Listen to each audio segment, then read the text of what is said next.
Hey guys, welcome back to my channel. So, Megan Thee Stallion versus MilgaroGramz day 6.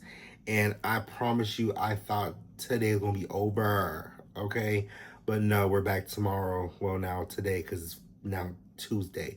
I'm tired. And I think everybody in the case right now is tired as well. At this point, we're playing Ring Around the Rosie with Megan and Milagro and these questions and cross-examinations and, try to prove this and try to prove that. Like, girl, I'm tired, okay? Um, it's, I want it to be over, okay? And as we enter day 6, this started off with Megan and then leading into Milagro. And so what you're going to see is that, they're trying to prove this point of defamation at this point. And, I mean, Megan's team was on it today towards Milagro, but also Milagro's team was on it with Megan today too. Like, they're both starting to get irritated too. Like, again, I can't even fault Megan being mad that as they're asking her questions in regards to like Milagro's saying things about her and her point of view and how she's tired of going over this stuff. Like, girl, I be tired too. Even a celebrity gets tired. Okay, now I'm a little bit late, so some of my notes are here and there. And there's gonna be a gap where I specifically talk about what me and Kyle talk about outside the courthouse because that was important. So I walk in and they're asking Megan, because once again, Milagro is not the only one that talk about Megan. You have, as they consistently said, academics, Aiden Ross, Joe Budden, Nicki Minaj, Drake, the usual people, okay, who have been part of this damn case at this point because, they keep bringing these damn names up. And they asked Megan, what's the difference between Milagro and these men bloggers, these men rappers who said stuff about you? And she said, she's a woman. And she's, in a relationship and with Tori, and not a relationship like a relationship as to Milagro being the mouthpiece for Tori. And it's like, they have to like ascertain to the diss tracks, because you had Kelsey made a diss track, Parson Fontaine made a diss track, Nicki Minaj made a diss track, Drake made a mention of Megan, and as they're going down these people, Megan basically saying like, yeah, I heard a piece of it, like, I didn't really pay no attention because I didn't even hear it all the way through because who cares? And they're like, okay, so if you did not hear everybody's diss track all the way through, what's it between you not hearing their stuff and you listen to Milagro every time somebody sings something? And again, she keeps saying that obviously, yeah, Milagro's doing it more consistently and it was bothering me. I mean, I get it, girl, but we kind of tired of that answer. Like, honestly, we're kind of tired of that answer. Turn the page, because literally what all that was. I just summarized that part for you. Girl, over it. I already said the fact that they already said that it's Milagro, blah, blah, blah, blah. Okay. They bring up Nikki, right? And again, no, I ain't gonna do that to you. I already said all that. I literally summarized that part for you. They named all these people. She says she ain't hear it all through, but Milagro. Okay, fast forward, because let's get into it. I'm kind of tired of talking about this shit. Like, I'll be reading verbatim the same thing I said that just got summarized. So, let's turn the page because, okay, they asked Megan, well, isn't Drake and Tory Lanez both from Canada? So, like, the Canadian allegiance, girl almost cackled because that was funny as hell. Okay. She didn't even know. Megan saying she didn't even know that Eminem made a diss track against her. Like, again, I'm not all the way believing Megan that she didn't know, because again, if T Ferris is showing you everything and your team is showing you everything, you can't tell me that you didn't hear all these diss tracks through. Maybe you heard but didn't give a fuck. I can see that, because again, I do understand the whole thing of like when you're going against somebody who makes music. Of course, like there's kind of like a, okay, girl, you doing it just for show, and it is what it is.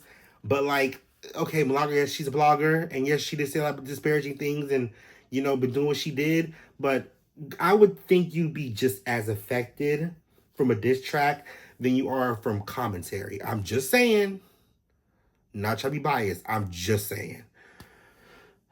Okay, so Milagro team's also pushing the fact on Megan that you're only coming from Milagro because she ain't got no money.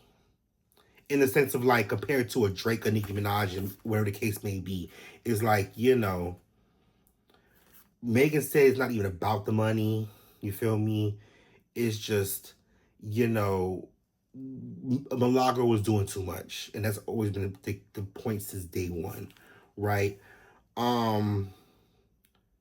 They bring up the tweet of Milagro claiming that Millie said that Megan was lying on the stand, and also calling Megan a non-credible witness.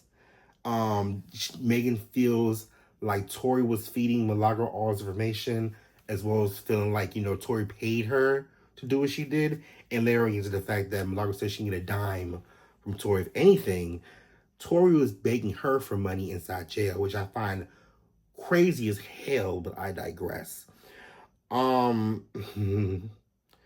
She said that Kelsey was being untruthful, and then asked Megan to define what a non-credible witness is. She claimed that Megan's credibility to the jury, and that she believed that she was credible, right? Because obviously, if they put Tori in jail, then obviously Megan had to be credible enough to put him in jail, right? They argued that Millie's tweets are opinions because, once again, all she was asking questions, and if anybody can give commentary on how they feel about you and your situation, then Milagro, just as much as anybody else, can give their opinion. But they also say that, however, Millie also was putting these receipts as facts, so you got to give her take there. I look towards C. Ferris over the shit too. Child, like I'm telling you, everybody's over this case. Like on some real shit. Megan says that Milagro's tweets seem definite because it's not like Milagro ever came back and be like, "Oh no, this is wrong. Oh, I got this receipt, but I couldn't clarify it, so it's just whatever." Like, you would think every time Millie said something that she had a source that was for sure this is exactly what it is. They tried to use credibility versus like social media versus like the New York Times, because you can post anything on Twitter, Facebook, Instagram, TikTok, Snapchat, or whatever. But like a New York Times, which is a publication, is that's what we consider a credible source because they wouldn't do research to do so. So they're basically saying like Millie don't do her research, and then whatever tea she does get is like opinionated. It's not really the truth. They are, again, and I reiterate that they say Twitter's just full of opinions, right? Anybody can say something on Twitter. And that, Milagros tweets are just her opinion. But Megan also said that, her tweets plus other things is why we're here today. They pulled up AK's interview with Milagro. And, amongst the things she said about Megan not being credible, there's plenty of other things we talked about during this case that will make Milagro guilty of defamation. Funny thing enough, Megan's team didn't redact anything. I was surprised by that. Like, per last week when Megan was getting flustered and wanted to fight Jeremy, which is Milagro's lawyer, they were calm today. I don't know if they just felt like, they got us in the bag, but then as Millie takes a stand again, you starting to see that no, I think they did some research over the weekend, and now we're going to get into Milagro's team putting it back on the stand and, doing the testimony again. They request for admission over some tea, some receipts, some things that were supposed to put in that was not there, and just Anthony said, listen, we're not doing this right now. We go to break, we have this discussion, but right now we're not doing this. I like how she's being fair. You know, allegedly y'all say that her husband's part of our nation, but apparently she's not playing with either Megan's team or Milagros' team. So I give her credit for that. This admission is regard to the deepfake because once again, Milagro did not make the deepfake. Milagro didn't technically promote the deepfake. Yes, she did say go to my likes, but per Milagro's testimony, she said that this video was posted days prior before Milagro got a hold on it. And mind you, as we get into Milagro's testimony with her team, she made reference to the fact that she did a 4-hour show, almost 5 hours, and it wasn't like the last 10 minutes that people in her comments were making, saying, "Hey, Milagro, we send you receipts of this deep fake corn tape of Megan, and when don't you go talk about it?" Okay, so they didn't pull any more witnesses from Megan's side, and they're trying to figure out like, well, Milagro really didn't make the deep fake, so why didn't you sue the person that actually made it, right? All right, so think about that for a second. We get into Milagro's testimony from her lawyers. So we get into Millie's nicknames. You know, if you know Millie from her show, she goes, "My name Milagro, baby, MilgaroGramz, International Nino, Mia, nigga Millie." However, she only brought up Millie, Mila, and Mia. She says Mia is more for family. Millie is people who talk to her from the show, and Mila, I don't even know where Mila came from. She don't call herself Mila, but whatever.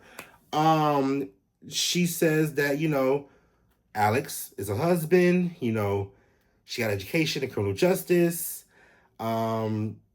She is really big about victim advocacy. And that's from growing up watching her mother, she is someone that genuinely always asking questions. Like she likes to ask questions all the time. Like naturally asking questions because she wants to inquire. She brought up her brother who has spina bifida.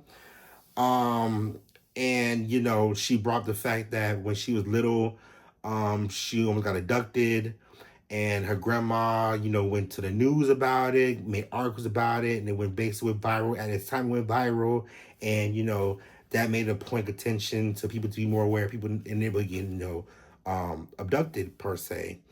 They asked her relationship with her mother, and if you don't know, Millie was actually adopted and her brothers by her grandma because her mother was living nightlife and she was involved with people in the nightlife. And as a mother trying to raise your kids, not safe to do that, so the grandma took over. She talked about her mother wanted to unalive herself, and basically she was being a video vixen, basically, and that the dad, who is now deceased, rest peace to his soul, was just not in the picture, you know. She made a reference that 75% of life was like sad, hard, and 25% of her life was happy. And she said her grandma really liked to emphasize tough love, so she didn't really ever hear "I love you."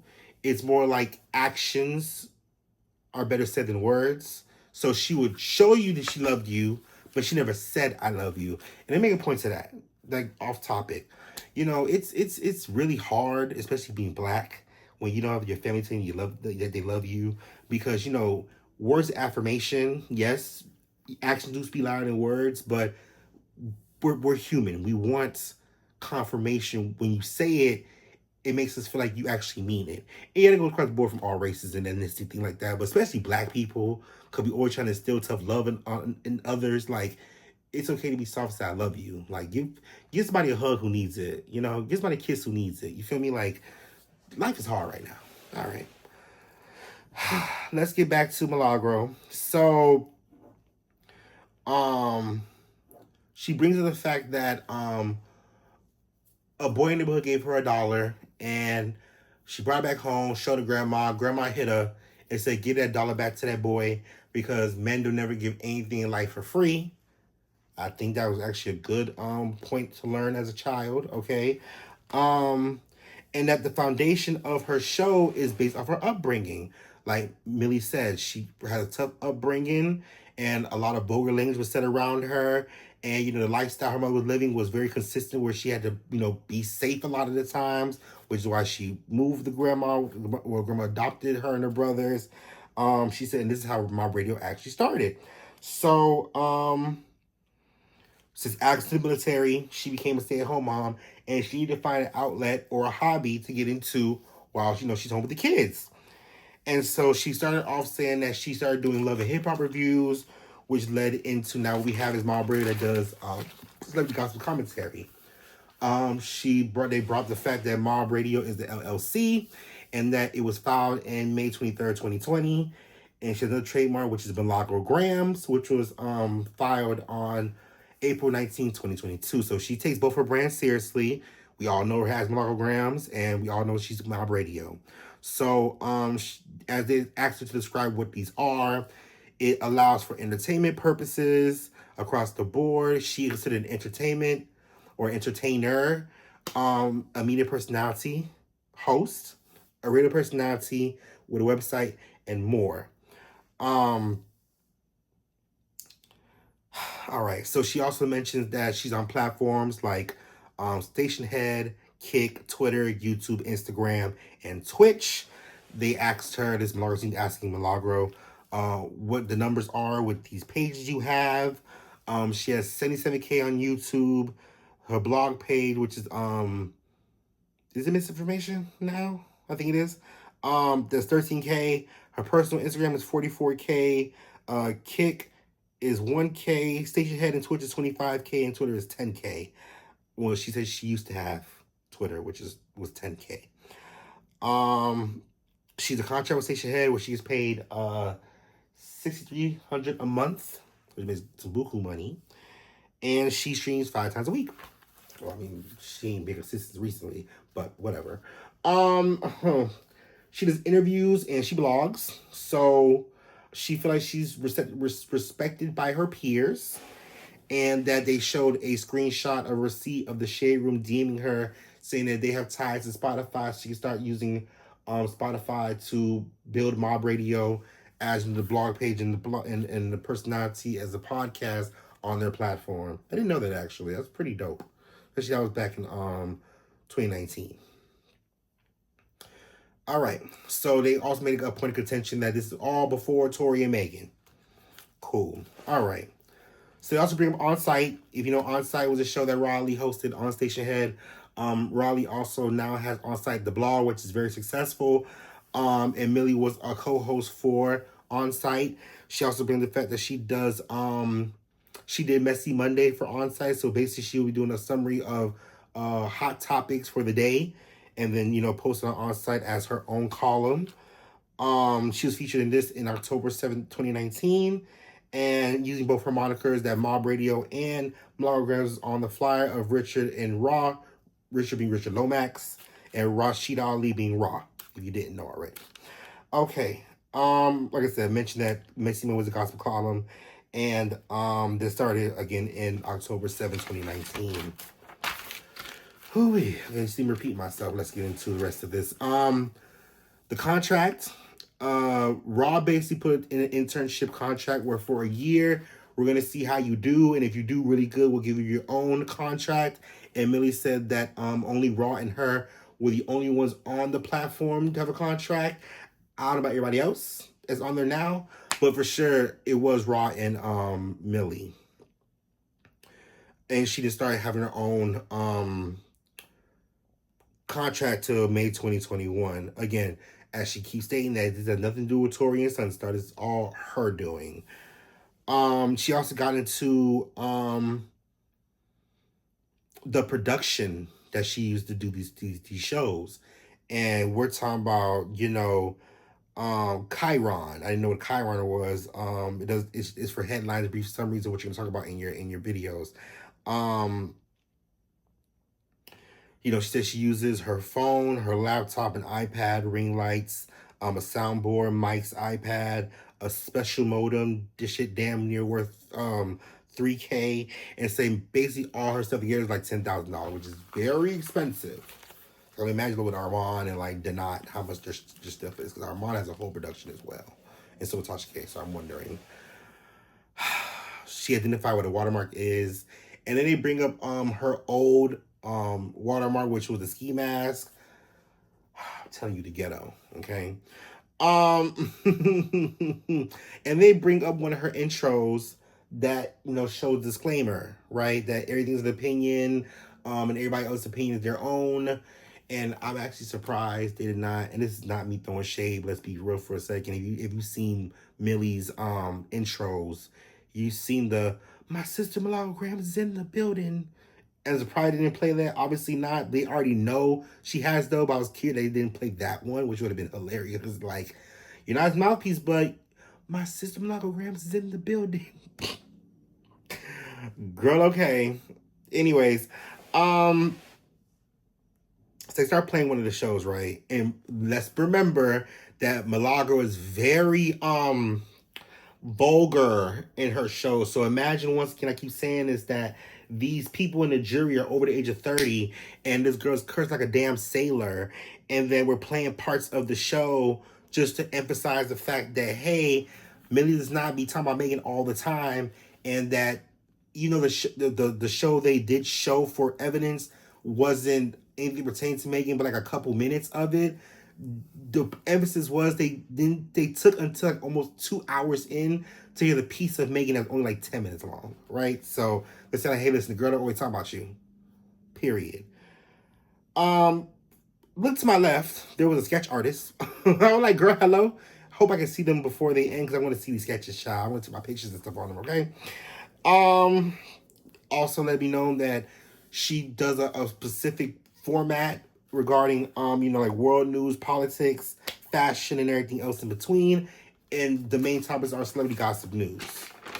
Your favorite celebrities, right? Okay. She said the show are 2 to 4 hours. Normally between 15 to 20 topics. Normally 10 to 15 minutes per topic, and the big topics are normally like 30 to 35 minutes. And she said per her intro screens that she'll see that in the description that the first 3 topics are the priority, but it only left to the end because of the bigger topics.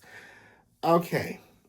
They also get into the fact of her being media, because the whole thing is she said she's not a journalist, but there's so many opportunities where she's showing she's a journalist, but they're playing depo where she says she's not a journalist, and then making it seem the whole thing is she's not a journalist. It's a lot going on, and let's go into that, because how many pages I look for this before I get into this iPad? Oh, a color page shot. Okay. Well, a lot of paper shot. Okay. So let's get into me and Kyle, right? So I'll put this down for a second. So me and Kyle were outside, right? Because at some point, me and him were like, you know, just over it, right? Because like I said, everybody's getting tired of this damn case because everything seems to be repetitive. Like, you ask the same questions, you're trying to put the same points, we tired. Okay? And so me and Kyle are outside, right? The Dr. TMZ. No, outside the courtroom, just talking. And I'll be honest with you, you made a great point about this shit being ghetto, because, you know, he's really the only person in the room that's real media. Like, he's TMZ, so he's the actual like syndication. Me, Armand, Diva Docket, Pam Esquire, you know, she's a real lawyer. Donat, we're all independent bloggers, okay? And so, like, we can't bring our phones into the room. Period. Megan Cuno is an exception, but even then, the only person really that's media is Kyle. And so, you know, his whole thing was, y'all have not gone to school for journalism, so you're not doing real journalism. Y'all not really like doing code of ethics. And it's just like, you know, a lot of people who are here are not here to report the news. Y'all looking for a psyop for a bag. And I'm not gonna lie, he's absolutely right, because Armand has been made this course plenty of times. And Denai has been called out for eating lunch with Milagro. Milagro done called him out for calling her fat. They tried to pull me in on that Monday that I called her dark skin, called her ugly, paralyzation head issues. Like, you know, again, and I'm new to the blogging thing because this is the first time me being in a courtroom. The first time actually like doing this type of journalism, right? Taking notes and stuff. Like, normally I'll just, hey, I went back to my channel and I talk my mouth for like 5 to 6 minutes about a topic and then give y'all the receipt and call it DAY. Armand did not, Milagro have actual production. So even though we're not on the TV somewhere, but YouTube is the new TV as well. So I got and understood Kyle's POV because he's absolutely right. But it's like, you kind of realize that the bloggers, us bloggers are now the new media too, because a lot of people don't trust legacy media, so they rather go to somebody that is going to go look up stuff and then give y'all the receipt. They could pull on a website or something versus the news on TV. They gonna keep lying to you. They want to make everybody be scared. Okay, on some real shit. So, they bring up Federal Rule 50, which is basically the deep fake, because again, Milagro did not make the deep fake. Milagro technically, I guess, promoted the deep fake by saying go to my likes, but like I said earlier in the video, she referenced the fact that this video was on Twitter for a couple of days before it hit her radar, and even then, she wasn't going to talk about it. You know, she did think and still had kept saying that yes, per all the identifications of the body that it could be Megan, it was not Megan. But again, making sure to stick to her on that because of the fact that law was new in Florida, which is why they probably did this case in Florida because of that damn statue under the deep fake. And so they brought that up. I had to go to my likes, shit, whatever.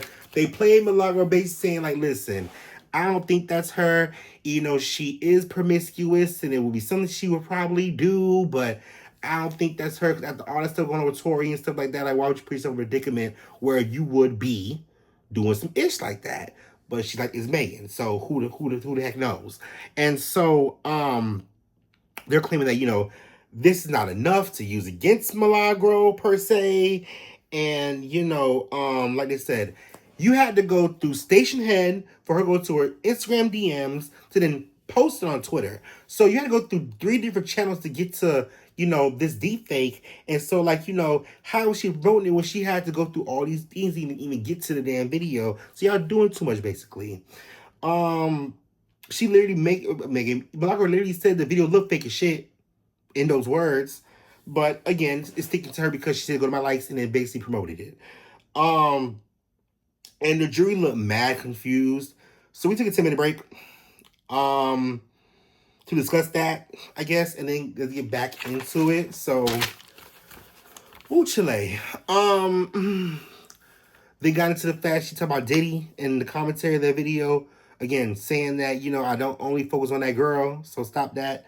They talk about Tiffany Haddish and Africa, Miss Sexy Red Child, that she's not used for the kid. You know, just talking about stuff in the show to show that she ain't only talking about Megan.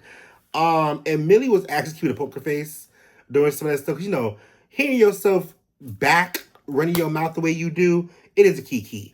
So the part that Megan is involved in is the fact of her and B King. So B King said he been reaching out to Megan for a long time for a feature or do a collab, and you know, Megan said, I'm not going to work with that man because he was talking a whole lot of shit about me, as you shouldn't work with him. Fuck that. But the fact is that, you know, even Millie said, yeah, I can see why the girl don't want to work with you. And so based on the show that, you know, Millie sometimes will agree with Megan in that, you know, she don't got to be doing all this stuff to do whatever. Understood. Again, Milagro even said she was a Megan fan first. So not being biased, as you see what happened up today. But, you know, at a point, she wasn't really digging in this girl like that. And that's what y'all said. Like, give her some credit. Like, she was defending you, child. Or whatever. Pimp C. Pimp doop, doop, doop, doop, doop, doop. Or some shit Milagro said. Anyway. Anyways. Next page. Also make reference to the fact that she said that she would not fight Megan because Megan's a big bitch. Her words exactly. And that, you know, if she had to fight Megan, that she wasn't gonna fight fair. Why did he bring it up? I don't know, but child, anyway. So, child, that was a kiki though. It was a little ha ha he he. Talk about her body being statuesque. I wrote that word statuesque. He made the point of contention about the timestamp. They saying, you know, it took this long to get to Megan, so obviously she was talking about you like that.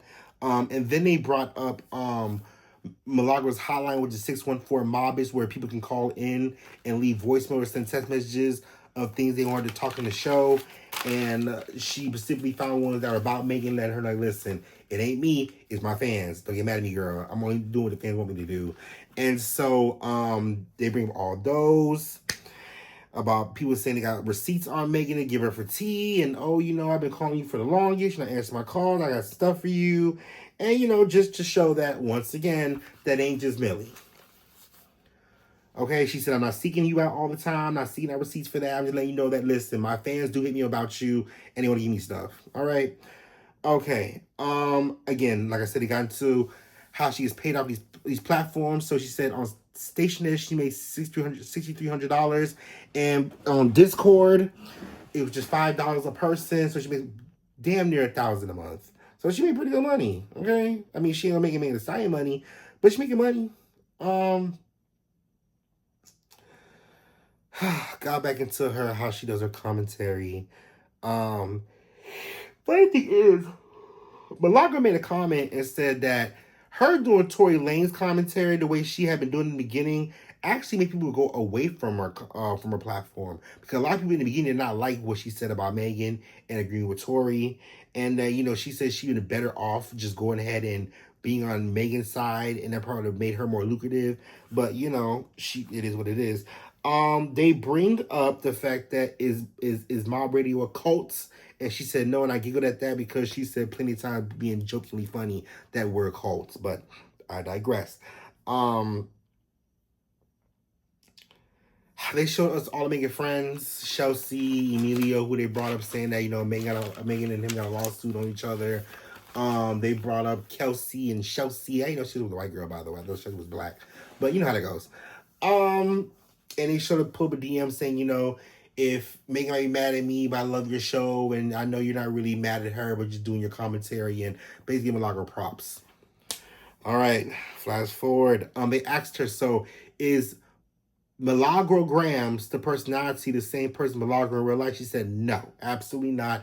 I'm a mother. I have my kids, and I go to school meetings and live a real life where I'm very pleasant. This is just a personality trait. I wouldn't have said that, to be honest, because obviously your personality trait and how you talking in the courtroom still correlate, and they already can tell that you be just as rambunctious, okay, outside the courtroom, but it is what it is. But she cleaned it up real nicely. I like the fact that they asked her about people that she's been cool with as her peers, and she did not say her mom's name, knowing he was in there, but brought out Nick and Nice saying, hey, listen, me and Nick did not see eye to eye on the internet. Then you met a person in a conversation that were cool. I wish she would have said her mom to be funny. She said it's all for entertainment. Do not take me seriously, child. Put allegedly in front of me, because I'm not even like that. Okay? She said that Megan was having perjury in the court, and that, she's a self-admitted liar. I was like, oh, not self-admitted, girl. That's rude. I mean, I said no, it's from MilgaroGramz. That's rude.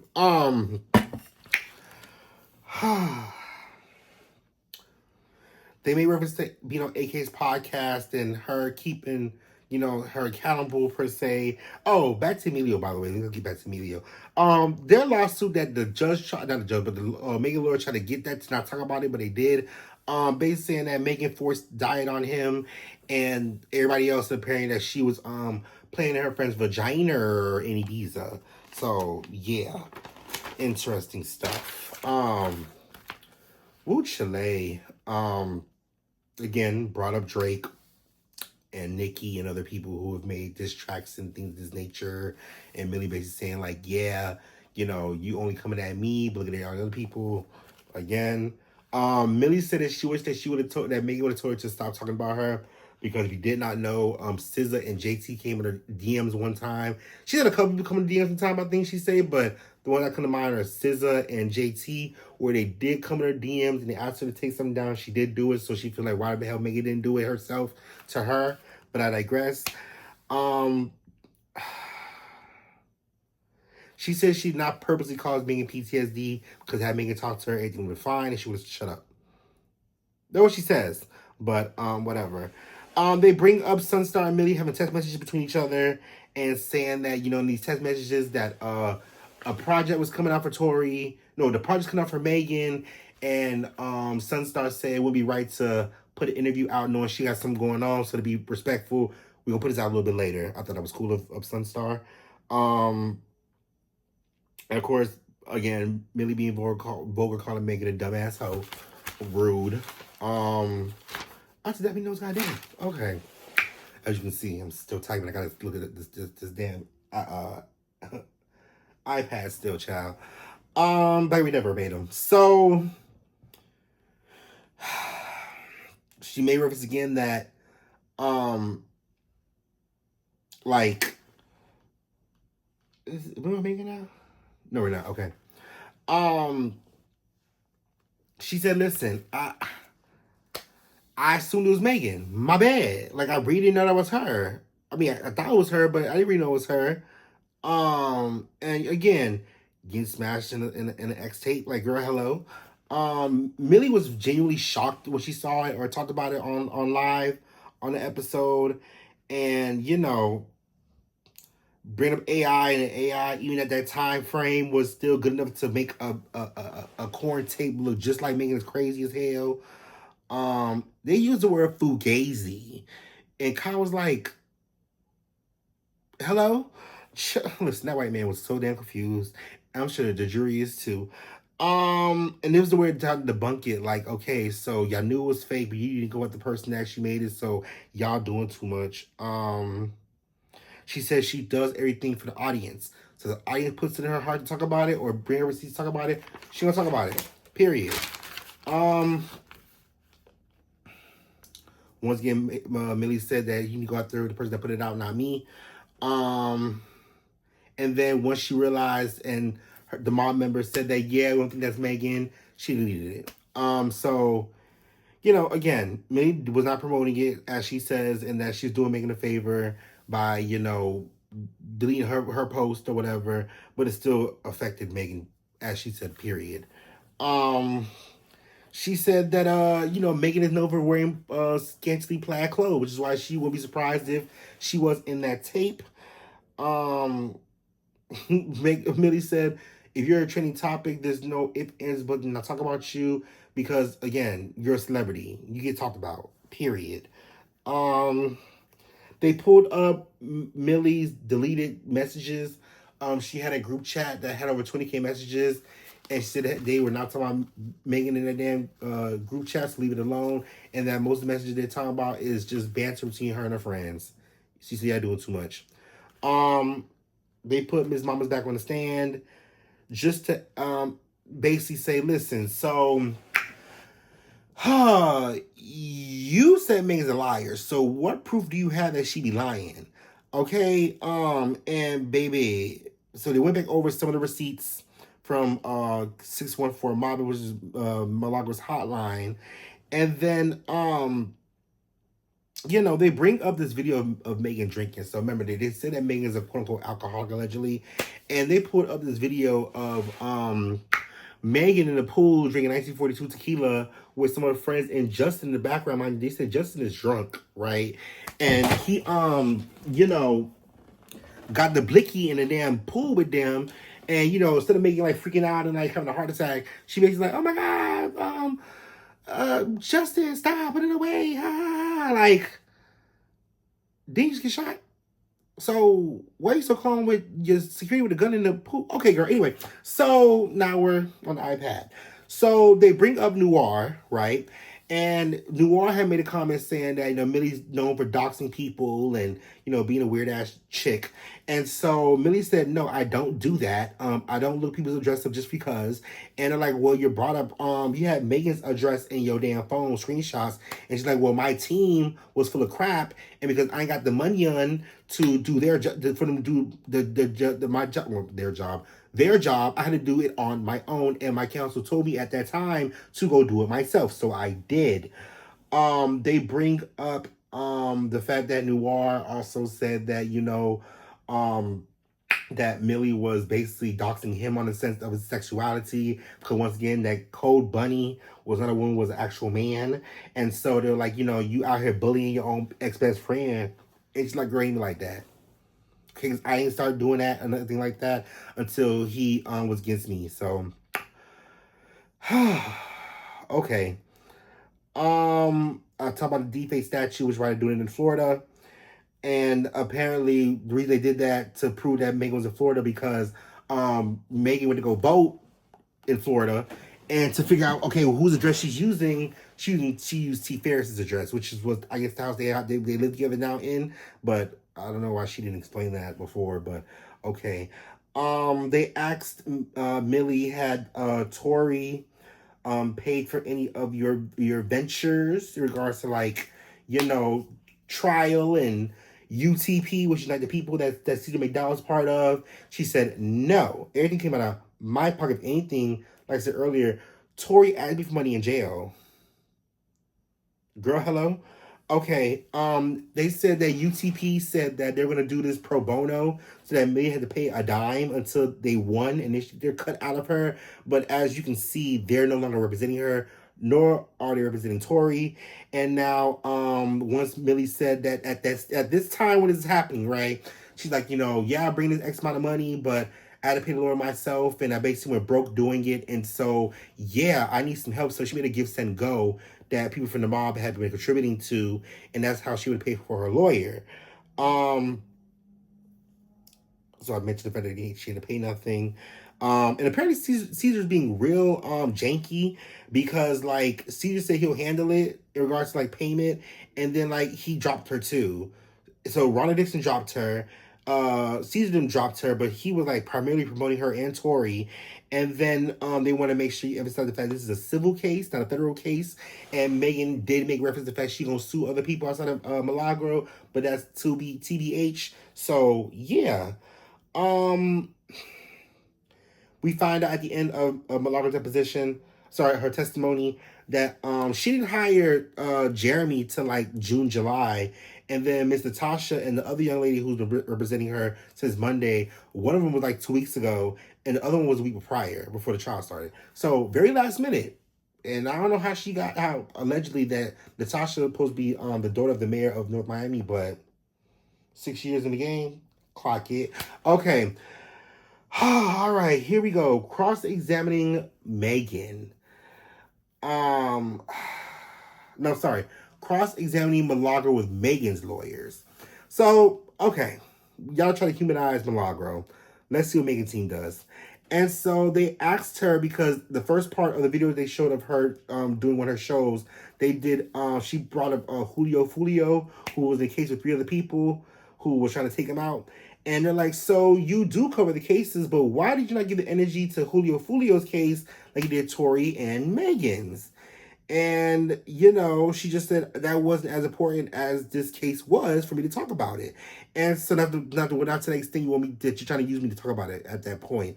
They asked her about a memo that got put by Tori's people, and she was mad confused, like, why are you using that as a reference in regards to Megan's alcohol problem, allegedly.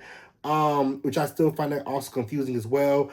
They asked Milagro why, if you were taking everybody information into consideration in regards to like putting out facts of the case, why did you not consider Justin? But as y'all remember, Justin did not come to the courthouse, and allegedly they put out one of his videos of him beating the meat child. And so when they put it out to kind of threaten him, as in like witness tampering, to bring him into court, he did not show up.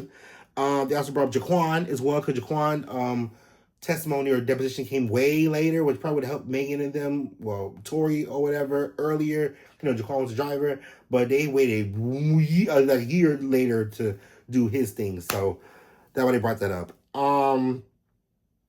They brought the fact that Millie was trending on Twitter at number 10, and that she's gloating about it, saying, y'all bitches can't touch me, like, I'm that B, or whatever. And then they asked her to emphasize reliable evidence, and that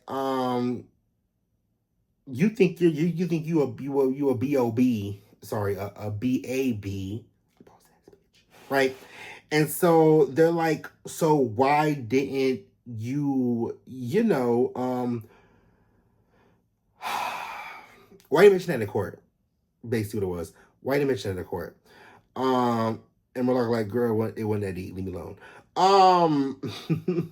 They also brought up, Millie trying to be fun about XO Ninja Girl. Don't know why they brought that up, but whatever. They wound up pulling up to Millie's house, serving her, and took a picture of her through the door. And they asked, so you were trying to hide from the body? She said no. I was actually going to go on a trip when y'all pulled up on me, and I was very, you know, unexpected, right? And so they made more reference to the fact that this is culture conversation, like black culture conversation. She also brought up Erica Banks and her OF, Alexis Scott and the Cucumber Parties, you know, other celebrities, primarily female, who do very naughty things, right? So it's like I only don't talk about Megan who do any type of things. I talk about other girls across the board who do the same things she do. Um, they bring academics again. On how they basically both of them, him and Millie called her a liar. Um, and then they bring up an audio of Sunstar and Millie, and you know, Sunstar basically, you know, talking about, you know, we backtrack. So they asked Millie because the fact that like what was going on with Tori going to jail was during the holidays, and they asked her, "Are you insinuating that we put Tori in jail because it was like coming to Thanksgiving and Christmas?" And she said no. They did bring up the Zelle payments, and Millie said that 3K didn't do much anyways. They were basically gifts for me, and you know what? Can you give me $3,000? She said my dog is $3,000. I know shout out that was money, but whatever. You know, Megan's lawyer then said, "Are you always going to bring up oppressed black people? Because Mr. Sullivan is white." And so she's like, "Oh, I'm sorry that it offends you, but I'm gonna keep doing what I do." Clock it. I will clock it to that. And Milagros team basically blocked the next question. I was like, where did it? But okay. Um so they bring up the fact that Sunstar said that he's gonna bring proof that Tori was innocent. And so per this interview they were doing. And so Miss Sullivan asked Milagros, so if Tori was innocent, why didn't he get on the stand and testify? And she's like, I can't tell that man what to do. I don't know why he didn't do that for, so leave me alone. They brought the fact that, you know, she felt like Kelsey was scary and not released to the community because if that man bribed you, why'd you to do all that? Right? Okay. They asked Milagro, do you think when Tori met you in his song that was the best moment of your life? She said, no, the best moment of my life are my kids. And that, you know, don't do me like that, period. Again, she says she lost more defending Tori than being for Megan. They asked, you know, for day 2 at the Tori versus Megan trial about advice and asking why didn't she ask Kelsey for advice. And she's like, well, if I want to get a hold of Kelsey, I could get a hold of Kelsey. I didn't need the case to do that, but, you know, you thought. They also bring up the fact that Millie made a comment saying that people are jealous of her relationship with Tori's family, and that's the reason why she do what she do, which also put attention to the fact she said that she only said she was sitting with the family and things like that to get her media pass because she ain't got one yet. So if you don't know, you need a media pass to bring your phone stuff in, take notes and things like that. So she needed to use the family to get her agenda done. So Megan's lawyers asked her, you know, so you say you're a reporter and stuff, right? She said they said you got all this drama and no fact checking. So don't you think you gotta take care of the damages you created and you gotta cover the money? And Millie says, stop making it seem like we don't fact check. We are entertainers and don't discredit us. Megan's lawyer said, I've never seen that disclaimer till today in regards to what she puts on the shows. And Millie said, well, I guess you do your homework then, because I put these on every show and it's in my description. So girl, you thoughts. They pulled up a tweets from her Noir about her blowing up. I mean, I think it was Noir. Actually, I think it was a young lady that's her best friend. But basically saying, yeah, this case gonna blow you up, and this is a point in time for you. And they're like, so why would it blow you up? She's like, at the time, this was the biggest case in history. Yeah, gonna blow me up. Hello? But still, like I said, Tori wasn't in my favor for defending him at the time. So it is what it is. You know, it's funny how they keep bringing up culture against Mr. Sullivan because he's a white man. I doubt he understands black culture, but whatever. And then they bring up the cat video, and if you remember the cat video, the Megan Thee Stallion reference to, you know, the horse leg and the hot girl summer initials somewhere in the video, and I can see why they would bring it up, but like it wasn't that damn deep. And last but not least, they asked her, you know, you just like ruined everybody's life, huh? Because like you just really like fucked up Megan's life for your own, you know, pleasure. And they asked her, like, did Tori ever tell you to do these things that you can remember of? And she said, no, he did not. And they closed it off of that. So, okay. Milagro has 30 more minutes today to go, and then to do Megan. And we want to hope they'll be done today, but it's fine, it won't be done till Wednesday as projected. So we shall see. But baby, I am tired, okay? This note shit is for the birds. I'm enjoying it, mind you, but it's for the birds. Yeah, I'm just tired of the repetitive shit. I think that jury is still fucking confused, but that's just me. And yeah, I hope it ends tomorrow, but if it does not, I guess we have one more day to be in court. So with that being said, thank you for tuning in. My name is Eunorik. Please like, comment, subscribe, and I'll see you next time. Peace.